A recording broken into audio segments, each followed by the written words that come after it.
ทางพ่อก็เป็นเจ้าภาพบอกเลยก็ขอเป็นเจ้าภาพกองกับเป็นว่าพอมีเงินมีคำเนาะกองประปากับเป็นยาคูเป็นอ้อยมาทั้งจะตั้งอยู่ในเฮือนถวยทองมาเลยในเฮือนในหมู่บ้านเขาแหละเนาะหมู่บ้านเขาแล้วเอาสนามกันลงถวยทองแล้วเป็นการถือกับพวกนี้นะจะตั้งมันของป้าที่น้องเลยอยู่ในเฮือนน้องถวยทองเนาะเป็นตั้งอยู่กลางต้นหน้าบ้านเนาะบ้านน้องถวยทองที่น้องเลยว่าจะหามือขึ้นอยู่หามือขึ้นในเดือนนี้เดือน2นี่แหละนี่ขึ้นเฮือนน้องถวยทองบอกเอาบัดนี้โตเอาสบายดีหรือว่านมัสการครูการอยู่ริมแห้งโดยโตคือว่าจิตสร้างวัดเฮ็ดบุญบ่ให้บุญพระป้าบ่เฮ็ดบุญพระป้าอันเดือน3ออกแฮมไรแฮม3 ค่ำแฮม3 ค่ำเป็นมื้อตั้งแล้วบาดนี้แหละมื้อ5 ค่ำออกไม่5 ค่ำเป็นได้ไปหาแพร่บริจาคโดยนะศกถึงพรนี่แล้วเนาะพอได้โชคถึงพรนี่แล้วสร้างประตูคงมาสร้างประตูคงวัดบ้านพลสว่างเมืองพรแขวงสวรรณเขตวัดเชียงบนเครื่องบ้านพลสว่างใหญ่เลยโดยกำลังสร้างรำษาโดยเนาะเบี้ยน้อยขึ้นพรนี่แหละโดยบ่มีอย่างละยังขาดหลายเนาะขาดคือเขาพูดเหมือนกันแล้วไม่ชิญัวกับพ่อสเปรกับท่านมีบ่ลงกับท่านมีเอากันยังคิดนั่นพอจะมกน้อยมันแล้วแปรกันแม่นแล้วเพื่อแพร่อยากแพร่น้ำยัดออกต้นยันโยมแล้วมาสวยกันผู้ซิบวัดที่วัดทานเนาะวัดทานนี่ได้ชำได้ก็มาช่วยกันบริติหน่อยลายกันเนาะหน่อยตีลายได้บุญ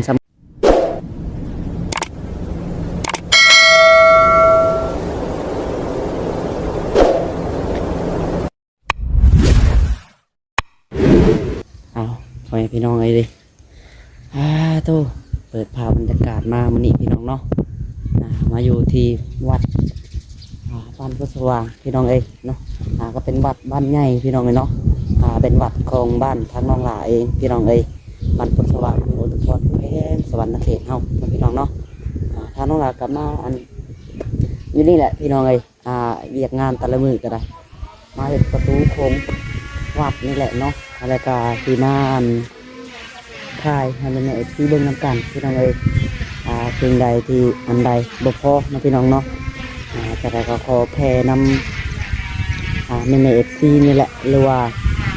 คนไหนพี่น้องเนาะเบิ้งทุกคนพี่น้องเลยบ่ว่าสิแผ่น้อยแผ่หลายก็อิงตามบุญใจศรัทธานะพี่น้องเนาะทางน้องลากะบ่มีหยังพี่น้องเลย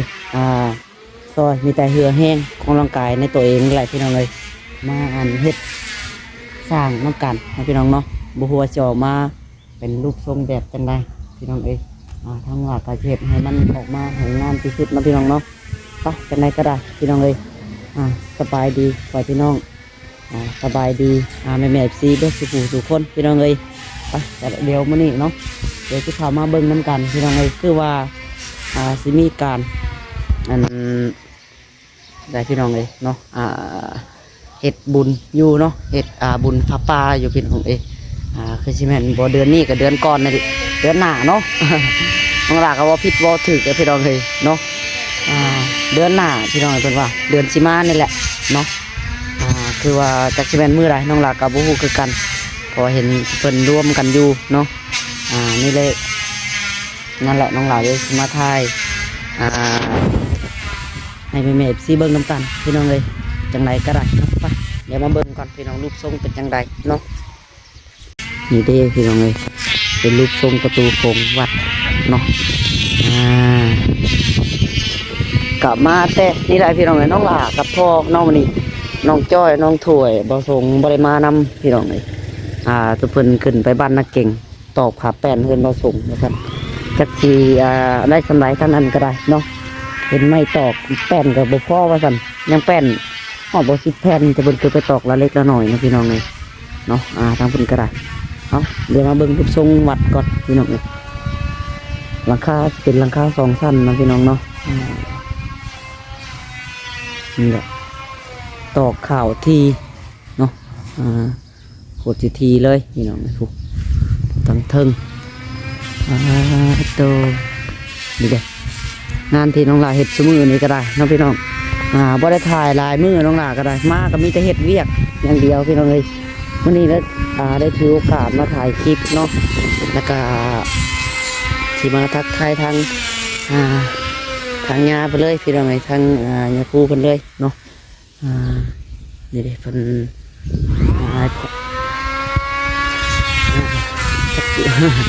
พี่น้องเลยครับเดี๋ยวมาเบิ่งก่อนนี่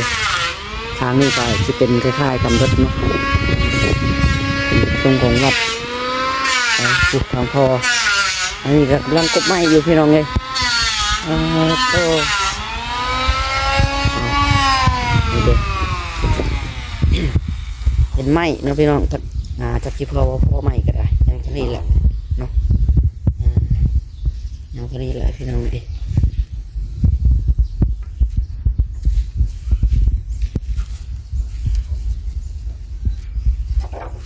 อันนี้กำลังกบไม้อยู่เนาะกบไม้ข่าวกบแล้วพอเราจึงจะได้เก็บขึ้นก็ได้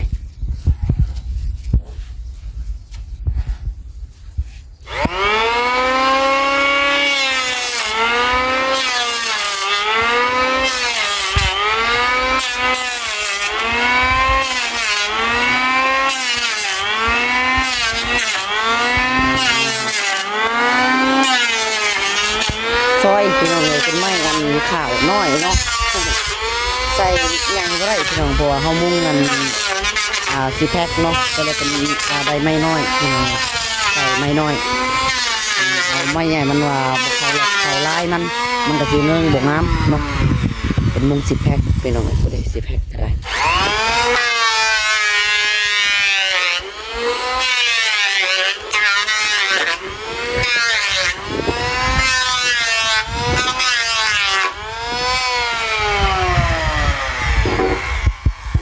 อยู่อ่ะ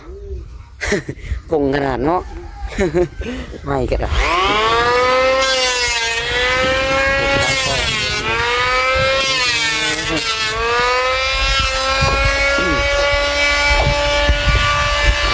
สบายดีทั้งพ่อโตใส่อันทางครูบาเจ้าอาวาสเป็นอยู่เนี่ยเป็นอยู่อ่ะหมดเลยเขายังมาว่างอยู่เนาะยังว่างมาคุยนำเอฟซีอยู่ที่เราเลยเดี๋ยวจะหน่อยยังให้เพิ่นมาคุยนำให้เพื่อเพิ่นอยากให้เพิ่นนั่นเคยแค่หรือว่าแค่นำในเอฟซีนี่แหละที่เหตุตัวเหตุจังไรเนาะอันไหนแน่ที่พ่อบอกในตอนนี้ก็มีแต่ชิยัวมาชิยัวกับข่าวกับปลมเป็นปลมมันไม่ซีนัวโดนซีนัวแล้วก็ไม่ซีนัวใส่โตมันเนาะหลังใหญ่ทั้งเทิงน่ะตัวนี้พวกสาวเหลือมาพิษถึงได้บริไฟตัวนี้บอกไม่แกเหลืองเนาะไม่แกเหลืองเพราะว่ามีมอดมากินแต่น้อยเพิ่นประทานเขาก่อกันเรือมาโลดอย่าไม่เด็ดทุกคนเอาลูกทุกคนเอา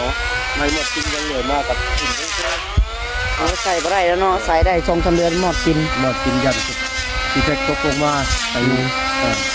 จะกินยังแล้วเนาะเอาขึ้นก็อยากให้มัน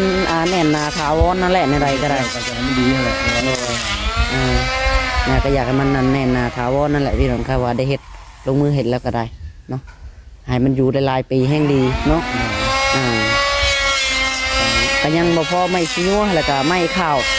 เป็นลมข้าวแล้วก็เป็นลมเนาะมุงได้แล้วมุงแล้วก็ไอ้ก็แล้วก็ยังหลายอยู่การตกแต่งใส่ยอดโซฟากับว่าท่านมีผู้เป็นเจ้าของตอนไปจะเป็นเจ้าของก็จับจองได้ตอนนี้ยอดโซฟาเนาะเพราะว่าจะใส่ทุกมุกพอดี9 ยอดพี่น้องไปยอดจอมมุกยอดมุกที่1กับว่าท่านมีตัวใดก็มีจักอันเนาะ9 ยอดใน9 ยอดเนาะพี่น้องไปสิเอามุกอันนี้ยอดอยู่ทั้งกามุกอะจับจองเอาได้นะเลยแต่วันนี้ผู้ใจศรัทธาเนาะคืออยากช่วยเหลือแล้วก็เบิ่งเฮ็ดสวยสร้างประตูวัด บ้านพลสว่างเฮาเป็นประตูโค้งเนาะถือว่าใหญ่พอสมควรเนาะประตูนี่ก็ได้ใหญ่อลังการคักพี่น้องเอ้ยงามปรับบ่ได้น้อยๆเด้อ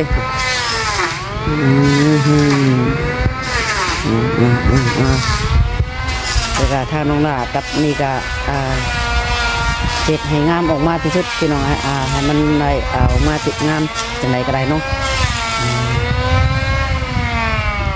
คือว่าได้ยินข่าวว่าร่วมกันคือว่าเฮ็ดบุญเฮ็ดหยังบ่พอ คิดว่าจัดงานบุญพระป่าเพราะว่าอยากไปหาอยากจะเป็นก่อสร้างทุกคนนั่นแหละท่านพ่อเองก็เป็นเจ้าภาพเป็นเจ้าภาพจัดกองบุญกองพระป่าอยู่ที่กันขนาดนั้นน้องเสือต้อเอง ทางพ่อก็เป็นเจ้าภาพบอก เลยขอเป็นเจ้าภาพเพราะว่ากองกับบริเวณว่าพอมีเงินมีคำดอกกองพระป่าก็เป็นยาคูคนเอาให้มาตั้ง สิตั้งอยู่ในเฮือนถวยทองมาเลยในเฮือนในหมู่บ้านเฮาแหละเนาะ หมู่บ้านของเราแล้วเอาสนามกันลงตัวท้องแล้วในการทีมกับพวกนี้นะ สิตั้งงานของพระป่าที่น้องเลยอยู่ในเฮือนน้องถวยทองเนาะเป็นตั้งอยู่กลางต้นหน้าบ้านเนาะเราบ้านน้องตัวท้อง น้องถวยทองที่น้องเลยว่าจะหามือขึ้นอยู่หามือขึ้นในเดือนนี้เดือน2นี่แหละ มือขึ้นเฮือนน้องถวยทองบอก ก็เลยจะต้องจะเขามาขึ้นเพราะว่าเวลาเฮ็ดงานแล้วให้เนี่ยมีคู่ขึ้นไปนั่งนอนพักผ่อนนะพักผ่อนกินตอนลมงานแล้วมาทำตาสีกับที่ขึ้นมาทำงานโทรหาต้องบอกจิตเป็นต้องเป็นตัวยังไงคือทางเลยเนาะถ้ามีการติดส่วนกันเฮ็ดบุญเฮ็ดยังอีกทอดบัดแห่มาทอดอยู่วัดไปแล้วเนาะวัดที่นี่แหละวัดบนวัดที่เรื่องวัดบุญสว่างเลยก็เป็นวัดศรีบุญเฮืองบอกวัดศรีบุญเฮืองวัดบุญสว่างวัดศรีบุญเฮืองวัดพลสว่างพี่น้องเนาะงานบุญก็ช่วงคือวันเกิดของพ่อเองเป็นบุญวันเกิดไหลไปมาแล้วถึงวันเกิดของพ่อเลยวันที่2เดือน2เลยมือบุญนะมือที่จัดบุญเนาะมันพอดียังคือซ้ำว่าสังเกตกันนั้นหาเมื่อวันนั้นเพิ่งว่าจักวันเกิดของพ่อเราเมื่อวันนั้นนัดจัดงานบุญถึงวันที่2เดือน2เลยรีถือวันเกิดเนาะที่จัดยังไงพี่น้องเอ้ยนี่แหละที่มันยุ่งยากก็คือว่าอะไรพี่น้องเนาะเงินคำนั่นแหละจังใดก็ต้องขอเผยแพร่ในFCนั่นแหละพี่น้องเนาะซอยกันพูดเล็กพูดหน่อยก็ปกติบ่ว่ากันพี่น้องเนาะได้สันได้ก็ได้บุญสำคัญเนาะซอยกันสร้างนี่แหละพี่น้องเราต้องโปรยสภาพนี้ครับคิดว่าต้องได้ซื้อและผ่าสมองจากสุดที่ในคูบาเนี่ยอย่างบัวได้ก็ต้องให้ได้3 ชุด3 ชุดของผักกุมมันแหละทำต่อได้ก็ยังโมต้องคาเก็บเคียงกันไปแล้วทางน้องหลาพร้อมแล้ววันนี้งานของน้องหลาเฮ็ดเองแล้วเดี๋ยวจะจับไปซื้อส่วนกันจะมีผู้ใหญ่ช่วยกันยิ่งดีกับชุมจุดใดช่วยกันเป็นเจ้าภาพอ่ะบุมียังประกอบน้ำผลก็บุเอากันโยนะแนวมันแหละเล่นอยู่ของบุญกับบุญน้อยองค์พระป่าเป็นเจ้าให้วันแรกตัวประกอบยังจริงๆเป็นเจ้าภาพอยู่สิบุแล้วโยแนวนั้นเนาะต้องได้เฮ็ดต้องได้สร้างประกอบซอยกันนั่นแหละต้นใหญ่ต้นนึงทีมงานของเขาน้องหลาเขา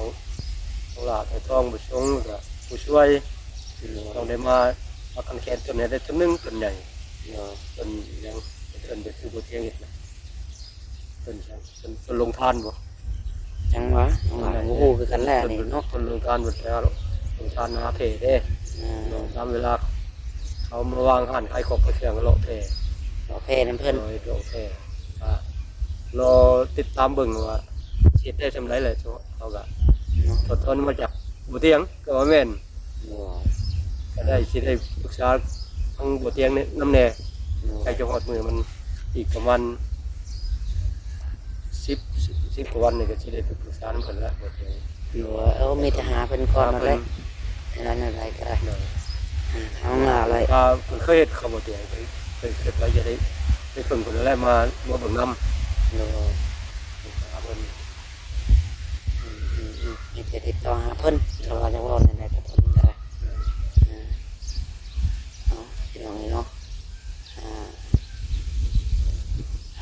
โตเนาะถือว่าเดือนนี้เดือนสิมานี่บ่เริ่มจัดงานเนาะ สิมาแล้วนะ แต่ว่าเงินเดือนสิมานี่เนาะนี่ก็เป็น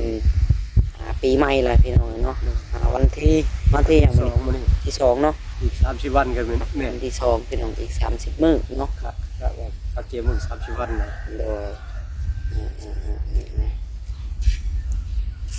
ใช้ทางงาเพิ่นเอาบัดนี้โตเอาสบายดีหรือว่านมัสการนะครู ราชการอยู่ริมแห้ง โดยโตคือว่าจิตสร้างวัดอันเฮ็ดบุญบ่ให้บุญพระป้าบ่ จะเฮ็ดบุญพระป้า อันเดือน3ออกแฮมไร เกมซับค แฮม3ค่ำเป็นมื้อตั้ง โดย และบาดนี้แหละมื้อ5ค่ำออกไม่5ค่ำเป็นได้ไปหาแพร่บริจาค โดย นะ ำศพเป็นพรนี่ แล้ แล้ว ว ก็ เนาะ ได้ชอบครึ่งฮ้อนนี่แล้ว สามประตูโค้ง มาสร้างพุทธคงศ์วัดบ้านพ้นสว่างเมืองพรแขวงสวรรณเขต โด วัด ย เชียงบนเครื่องบ้านพ้นสว่างใหญ่แหละ โดย กำลังสร้างรำษา โดยเนาะเบี้ยน้อยขึ้นฮ้อนนี่แหละ โดย บ่มีหยังละ ยังขาดหลายเนาะ มัน ขาด มี คือ ขาด เขาพูดเหมือนกันแล้ว เอา ไม่สิญัวกับบ่พอสเปรย์กับบ่ทันมีบ่ลมกับบ่ทันมี โดย เอากันยังสินั่นพอแต่มกน้อยมันแล้วแปรกัน โดย แม่นแล้ว เผยแผ่อยากแผ่นำยัดออกต้นยันโยมแล้ว โดย มาสุดสวยกันผู้หาผู้ซิบ บ่ที่บ่ทานเนาะ ที่ว่าทาน โดย มีได้ชำได้ก็มาช่วยกัน โด บ่ ย ได้ติ บ่ตีน้อยหลายกันเนาะ บ่ติหน่อยติหลายได้ ได้บุญสำคัญเบิด ได้บุญ เนาะ สำคัญเบิดได้ โดย ของเฮาสร้างเฮาซาเด้ โดย บ่ได้ว่าไอ้ชั้นสิบ่ โดย บ่ได้ติผู้น้อยก็เอาน้อยผู้ท่านน้อยก็ได้บุญคือกัน ได้บุญคือกันเบิดเนาะ ได้บุญคือกันเบิดนะ โดยแม่นสิอยากได้ลายได้ลวงนก เนาะ กระเทินสั่งหน่อยยา เพิ่น เนาะ สร้างเลย อยากให้มันแล้ว อยากให้มันแลมันทั่วดอกเดี๋ยวนี้ โดย บ่ได้ที่หน่อยที่ลายดอกอันมีจิตใจใช้ชะทา เห็นบอกว่ายังถามบาง14สิถามมาว่ายังหลายจังได๋เว้าเรื่องยังหลาย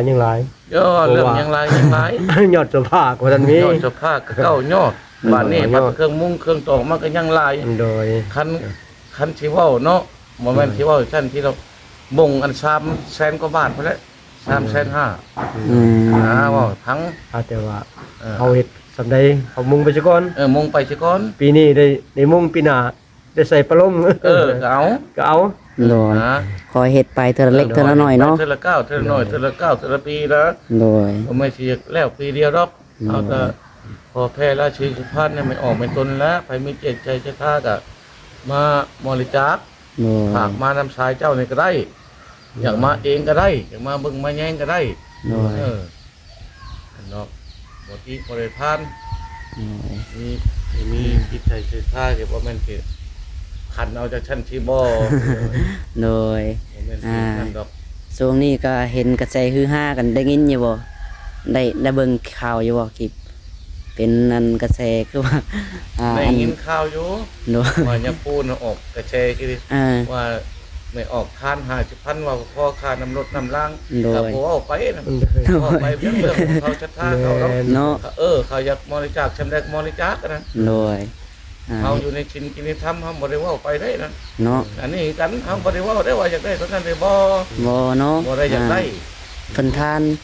ถ้าทานน้อยทานหลายก็ได้บุญสำคัญ ได้ เบิด บุญ เนาะ สำคัญ โดย ทาน50,000ก็ได้บุญสำคัญเจ้าทาน20,000ก็ได้บุญสำคัญ โด บ่ ย ได้ว่าขาดไม้ท่านสิบ่ โดยโดย มีแต่ว่าอยากสร้างอยากชาทุกคงให้มันแล้วมันตัวซื่อ โดย บ่จุบปีนี้ปีหน้าบ่จุบปีหน้าปีฮื้อ ให้มีแต่อันซอยสร้างกันไปเท่าละน้อยเนาะ ช่วยสร้างกันไปเท่าน้อยเนาะ เท่าละ9เท่าละ9เนาะ เท่าละเก้า โดยโดย ไอ้ โด โบ ย 50ก็สาธุ โด มีจิ ย ตใจจุดท่า โดย ซึ่งกันและกัน โดย บ่เฮ็ดปานนั้นได้ โดยโดย บ่เอาได้คันที่แบบนั้นคือยังพ่อว่าบ่เอาได้ยันบาป เนาะ เป็นบาปเป็นกรรมได้ เพิ่นแถมซากันโอ้ยคือ5เบิดเนาะมาทางใดก็ได้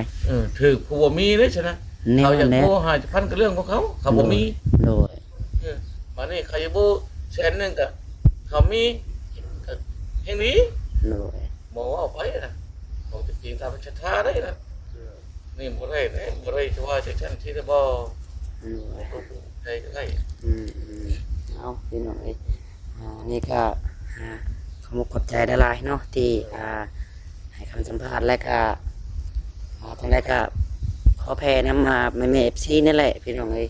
ผู้ละเล็กผู้ละน้อยเนาะช่วยกันสร้างประตูโค้งวัดและก็มาโดยตัวเองก็ดีคือกันเนาะมาเห็นโดยตัวเองเลยก็ดีพี่น้องเอ้ยแต่ว่าสิแพ้ทางน้องหลากก็เข้ามาได้เนาะแต่ว่าทางใดก็แล้วแต่พี่น้องเอ้ยเข้ามาผู้ละเล็กผู้ละน้อยผู้ละ10,000 20,000เนาะ50,000กีบในเบิดพี่น้องเอ้ยได้บุญสำคัญเบิดเนาะ อย่าคิดคนเด้อ โดยเป็นอาจารย์สิโทษทาง คิดคน โดยที่ประจำจังหวัดนี่เนาะ วัดพลสว่าง โดย วัด โด ชี ย มือเครื่องมันพลสว่างเมืองนครก่อยสวรรค์เขต อ่า เพิ่นก็หามาอยู่นี่ก็2 ปี โดย เดี๋ยวพอดีภาพของพระต้นช้างสาวัดว่าล้ามแล้ว โดย อย่างคือบ้านคือเมืองนะเพิ่นเขาก็เป็นพวกเราถึงนะพวกต่ำต้อยใช่ไหม โดย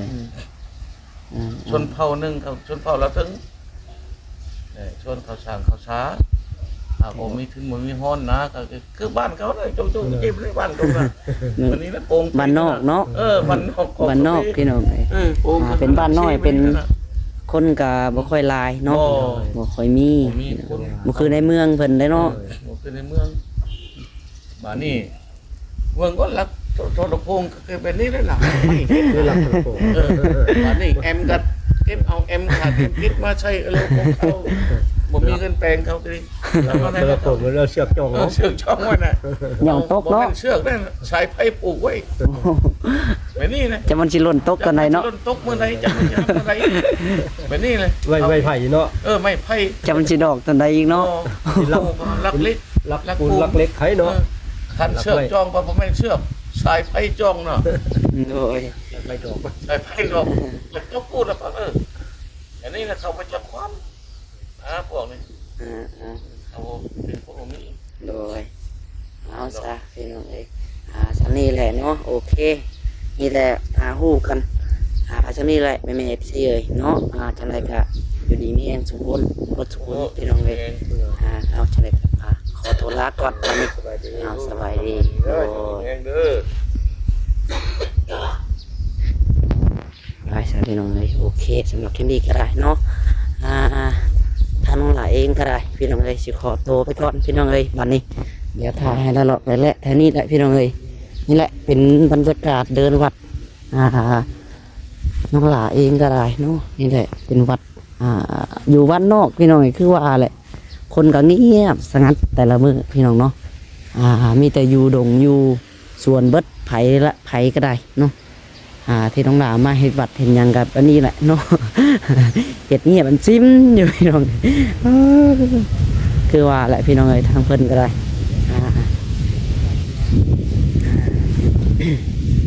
มีแต่คนอยู่สวนอยู่ดงวัดพี่น้องเอ้ยปลูกหมอกปลูกมันช่วงนี้มีแต่คนลกมันเนาะกลมันพี่น้องเอ้ยเอาโอเคครับพี่น้องเอ้ยถ้าว่าแม่ซีเนาะได้เห็นกินนี่ก็เม่นเข้ามาพี่น้องเอ้ยความคิดเห็นเข้ามาเนาะจังไรก็ได้ทางน้องหนักก็สิขอโตวไปก่อนพี่น้องเอ้ยถ้าว่าใครมีใจศรัทธาก็เข้ามาทางน้องละหรือว่าทางใดก็แล้วแต่นะพี่น้องเนาะถ้าว่ามาเองก็ดีคือกันแห้งดีพี่น้องมาเองมาเห็นด้วยกับตาเลยเนาะโมทานกันไปพูด10,000 20,000เนาะ10,000พี่น้องเลยมาซะโอเคสำหรับคลิปนี้ก็เดี๋ยวน้องหลาจะขอตัวไปก่อนพี่น้องครับสบายดีบ๊ายบาย